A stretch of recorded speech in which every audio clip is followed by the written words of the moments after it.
Dalam upaya meningkatkan pendapatan asli daerah atau PAD Kota Palembang, pihak pemerintah Kota Palembang berencana akan membuat perda peraturan daerah pengaturan lalu lintas di Sungai Musi.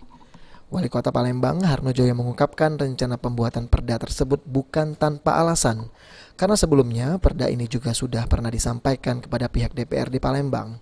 Penerapan perda ini bertujuan agar para pengusaha yang menggunakan Sungai Musi sebagai jalur transportasi dan distribusi dapat berkontribusi terhadap Kota Palembang sesuai aturan, karena lewat perda tersebut berpotensi cukup besar. Jika per ton batu bara yang didistribusikan lewat Sungai Musi dikenakan tarif Rp4.000 dan rata-rata batu bara yang melintas sebanyak 30 juta ton, maka tarif retribusi bagi Kota Palembang sudah mencapai Rp120 miliar. Nilai tersebut cukup besar untuk pembangunan Kota Palembang.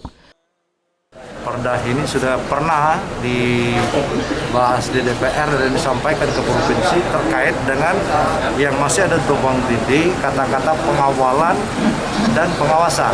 Pengawalan.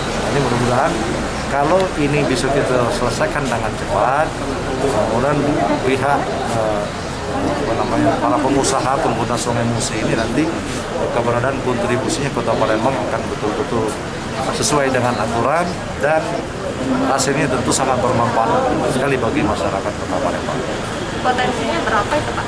Oh, cukup besar ya, potensinya cukup besar kan. Kalau untuk perda ini kan, karena terkhusus untuk batu bara itu di dalam perda kita ada Rp4.000 per ton. Nah, jadi kalau produksi PT batubara yang ada di sepanjang Sungai Musi ini yang menggunakan Sungai Musi ini 30 juta ton, sekarang rata-rata sudah 120 miliar. Aturan tersebut masih akan digodok agar tidak berbenturan dengan pihak lainnya dan diharapkan dapat rampung dalam waktu dekat. Sandi Pratama, PAL TV.